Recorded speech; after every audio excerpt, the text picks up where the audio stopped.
Coming up, it's April Fool's Day, but budgeting during COVID-19 crisis is no joke. We'll let you know what Machinist Union members are doing to help their communities. Activate Live starts now.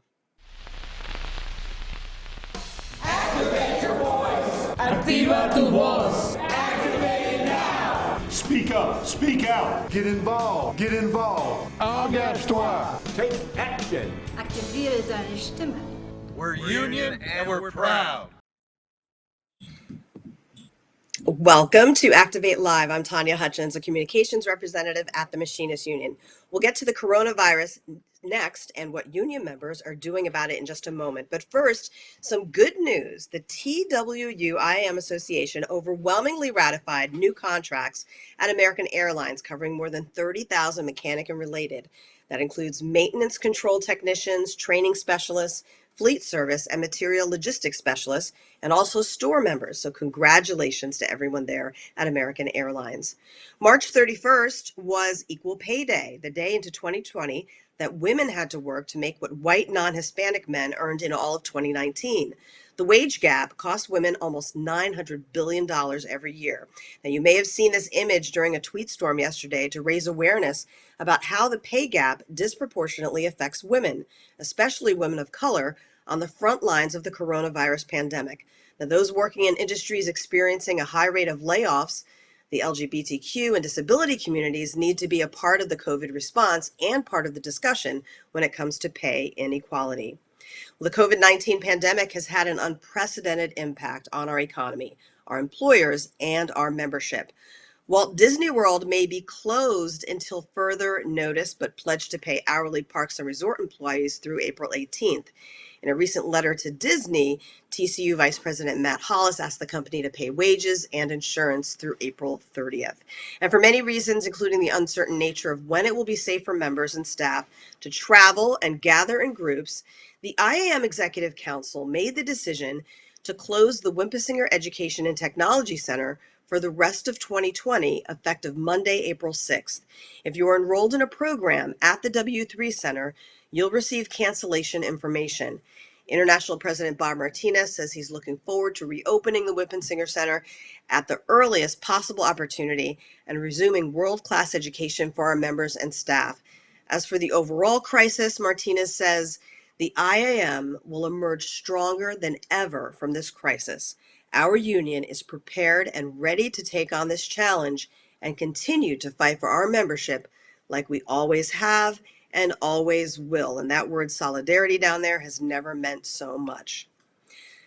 Well, this pandemic is taking a toll on everyone. 3 out of 4 Americans are under stay-at-home orders, and Pew Research finds 9 out of 10 agree that that's the right thing to do. The Centers for Disease Control is responding to the coronavirus outbreak, also known as COVID-19. It's providing guidelines along with the World Health Organization. So we're all washing our hands more frequently and keeping our distance.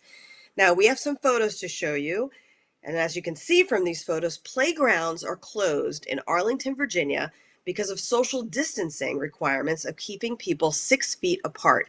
And this is happening all across North America just to be safe. We even have a photo from a line outside one of the grocery stores where people are lining up outside of big outlet stores and grocery stores.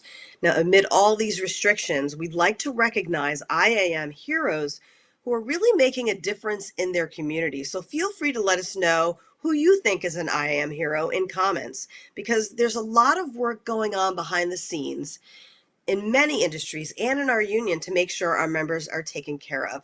And joining us now is IAM Community Services Director Rhonda Rogers, who is joining us from Maryland.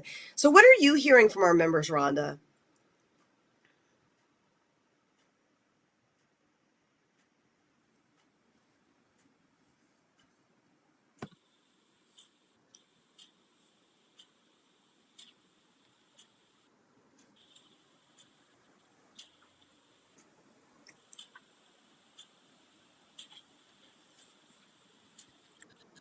Rhonda, can you hear me okay?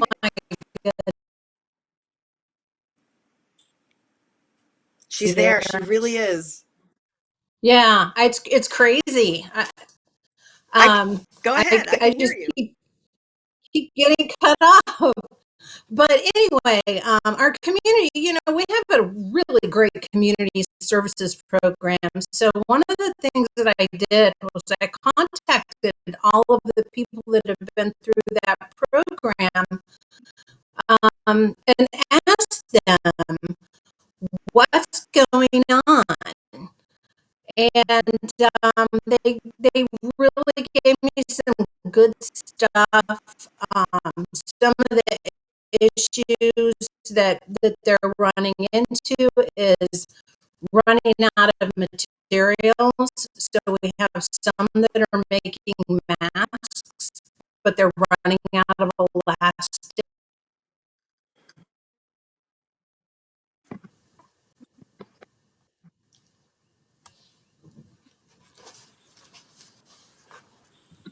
Is everybody there? And that's Julie Eaton. Hi. Yeah, Yes, we saw the photo that's of one of Julie the Eaton. masks. Right. And that is one of the masks that somebody made for her. Now, one thing that I will say about these masks, they may do a little bit, and I am not a safety expert, and I'm not a medical expert, but they may do a little bit to keep you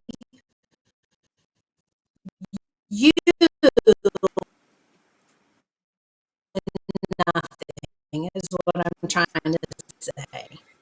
I think we're losing Rhonda. So Rhonda, where I I am, you're know, and I breaking up a hate little bit. that. These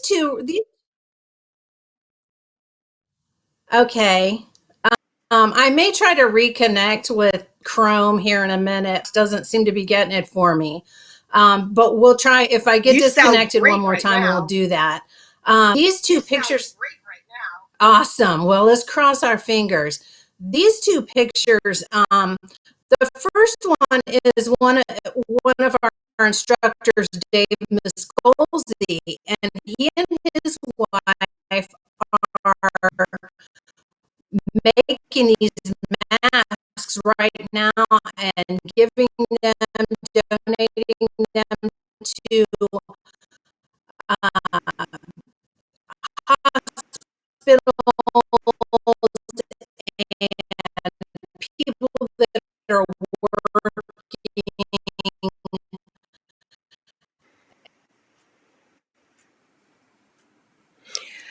Okay, we are so sorry about those technical difficulties. We're all trying to adjust here. It's a difficult time with us in different locations, but we're trying to give you as much information as we can. So, some of our members are making masks across the country. Other members want to make masks, so they're lobbying for that. We have a lot of people doing work in community service behind the scenes. I know in our Midwest territory, we have an organization called I Am Helps. So, community service is so important at this time. And there are people that are just trying to get a hold of masks like this. This is just a regular dust mask, though. It's not an N95 mask, which are the ones that really help the most. There are also people that are getting masks that are kind of the harder dust masks. This one is a fiberglass free one, but these supplies, there are some of our members that are trying to get them out to people in the community, trying to get it out to other members just to help and do what they can. And of course, our never ending supply of sanitizer is really hard to find. I mean, I think I got this at our human rights conference a few years ago, and I still have a little bit. But these items mean so much. And I know that our members, some of them are having trouble finding them. Others are trying to make sure that everybody out there in the community has all of these items. We also have, people who were out there wearing gloves, just trying to be safe. We have these ones are some vinyl gloves.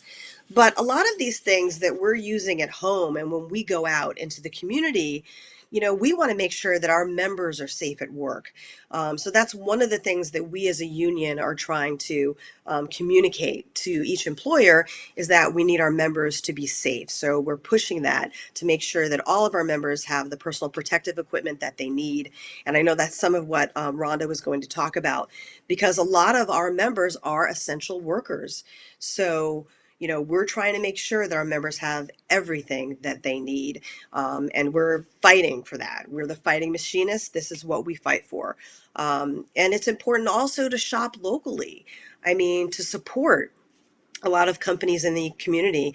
If you would like more information, you can go to our website, visit goiam.org, or you can also visit iamaw.ca in Canada, because we have members all throughout North America, both in the United States and in Canada. And we have a resource center where you can get all the information that you need about COVID-19. As you can see there are some updates about healthcare workers and COVID-19. That's what we talked about last week on Activate Live. We had the Machinists Union winning critical provisions for working people in the coronavirus relief bill. And there's other legislation out there where we are really trying to just get as much protection as we can get legislatively. So I know in the United States, our legislative team is on Capitol Hill just working as much as they can to try to make sure that, we get some of the provisions that we need to protect our workers. I know the COVID-19 Healthcare Worker Protection Act was something that Marti Garza, our IAM Healthcare Director, mentioned last week as well. That was sponsored by Bobby Scott. There's also the CARES Act. So we are just trying to make our voices heard as union members and as the voices of all working people, to make sure that we are protected and that we all survive this. We will get through this, as our international president has said. There's something that one of our members coined, which is the title of our show today. And I'm just going to check in with Joe Heckman, our engineer, to see if he was able to get Rhonda Rogers back. Joe, how is her connection?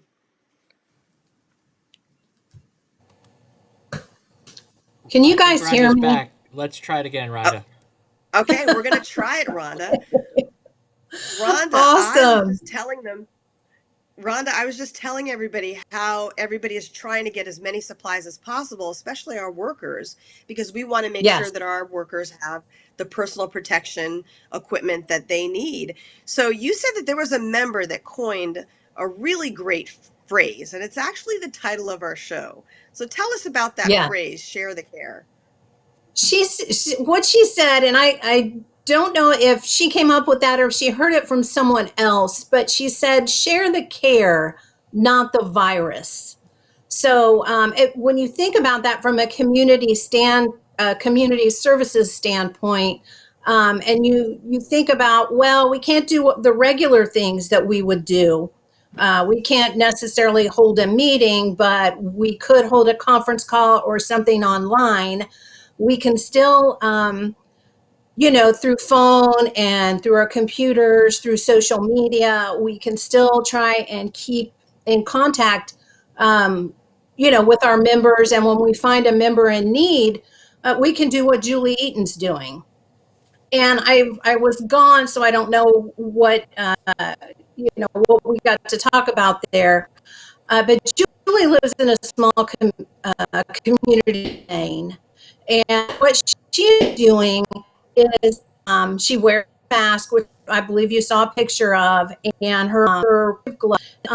Every so often, once a week or whatever, she actually messages on social media the people in her area, and she says, I'm going to the grocery today. And she shops at the local grocery store. She says, I'm going to the grocery today. And what happens is people place their orders with her, and she goes in, she picks up what they ask for. She has them ring each order up separately, puts the receipt in the bag, messages the person who ordered the groceries to let them know the total, and they write her a check and put it in the mailbox or on the porch, and she delivers the groceries to the porch. So they don't have any personal contact with each other. And what she says is it's better for one person to risk going to the grocery than the whole community.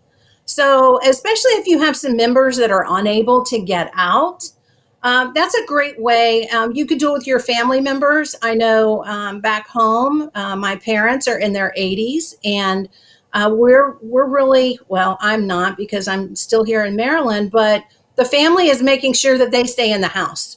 So when you have members at risk like that, making sure that they stay in the house and they don't put themselves into risk or into more risk is really important.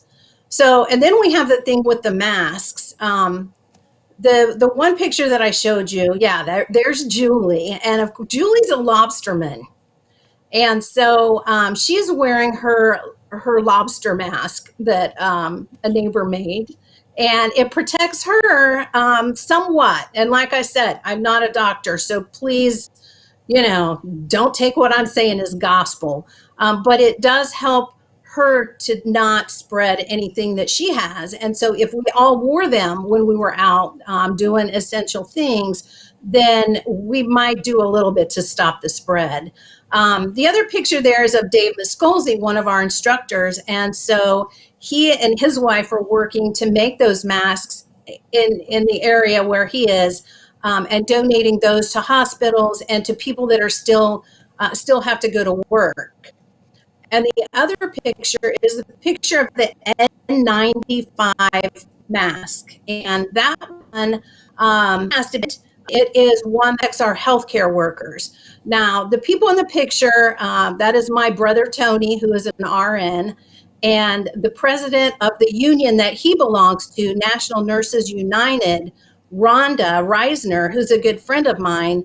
She's wearing the other mask. I wanted to keep it union, and I also wanted to make this point. They are wearing those masks right now because the National Nurses United has been heavily advocating for their members to have those masks. So it's very important to see, without that union advocacy, even in this particular time, they may not have those masks. So I know that there are healthcare workers that aren't members of unions that don't have that. So there's still, even in this situation, there's power in the union. Rhonda, what do the community services committees need right now? I know some of them are having online meetings. They are, and some of the things that they're suggesting,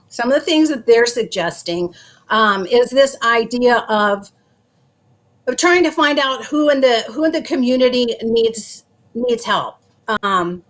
Some of them are making masks, but they're running low on elastic. So that's kind of interesting.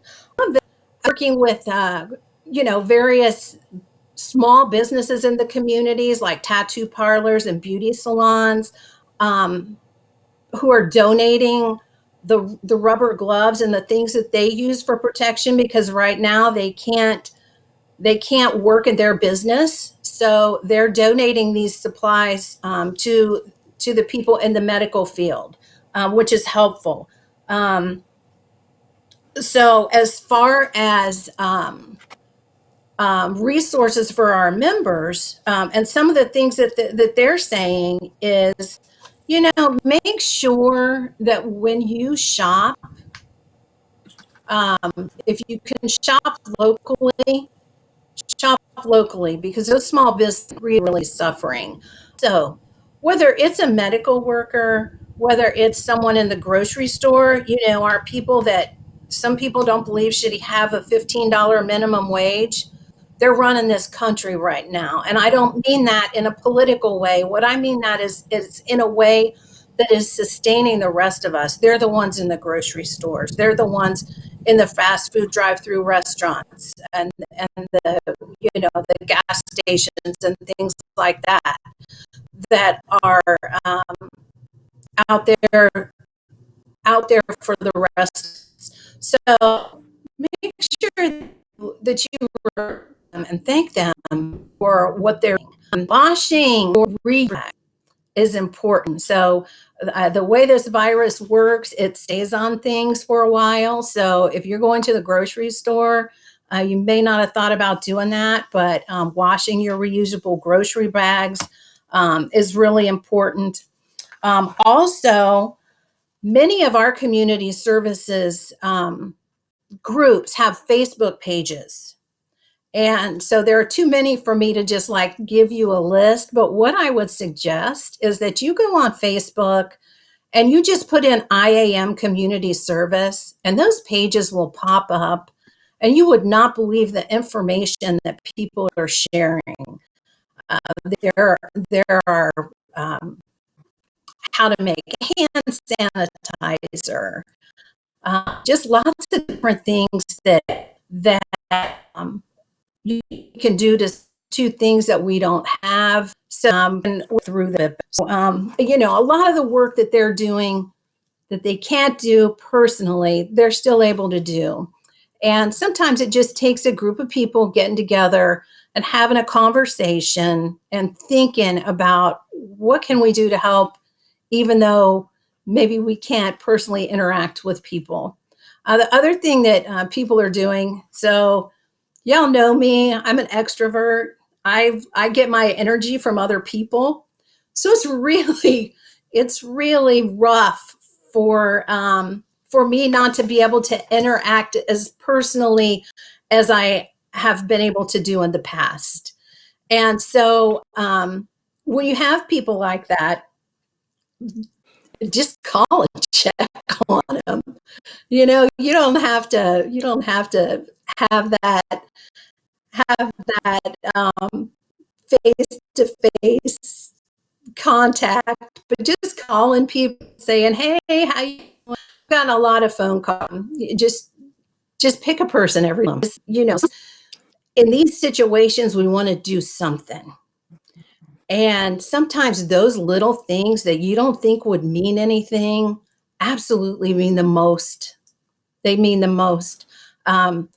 Putting little uplifting little funny messages or whatever it is. There's lots of ways to do that. And one other way that we can help is in our social advocacy is probably probably the best way that I'll say it.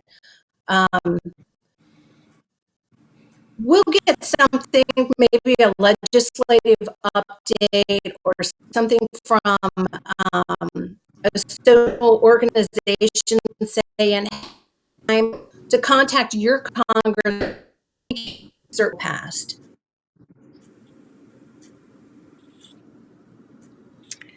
Well, Rhonda, we thank you so much for joining us. And it reminded me of something that I read that said physical distancing does not mean social distancing. So I think you're so correct when you say that we can still keep in touch with each other. We can still keep in touch with our unions, our committees, our neighbors. We can check on everyone so that we do get through this together. So we apologize for the technical difficulties. Thank you so much, Rhonda Rogers, for joining us. If you have any questions for her department, we do have contact info for her. She's part of the Community Services Department at the IAM headquarters in Upper Marlboro, Maryland. So that is available. It's on our website, goiam.org. You just click on departments and you can find, actually, she runs 4 departments, but community services is part of it. It's also women's, human rights, and young workers. So all of her contact information is there for Rhonda Rogers. So thank you for bearing with us. We just have another minute or two, but we want you to join the conversation. So if you have any comments or questions, please write them. We appreciate all of you who have hung in here with us on Facebook, Twitter, and YouTube. But let us know what you think, and let us know what you've been doing in your community. What has community service committee been doing? What has your local or district been doing in your community? And if you know an IAM who's gone above and beyond, let us know that too, because we'd like to recognize that person. Well, before we go, we're going to let you know what it's looking like with this day in labor history. So this is a quick one, a short one. Here's a look at this day. On April 1st, 1853, many believe that Cincinnati became the first U.S. city to pay firefighters a regular salary. Now, this is in dispute a little bit. Others believe it was Boston in 1678. The exact date there is unknown, but right now we're going to let Cincinnati take the credit for this day in labor history. And that is it for today for Activate Live. We hope that you join us next week. We'll tell you about some positive changes for members taking advantage of free college.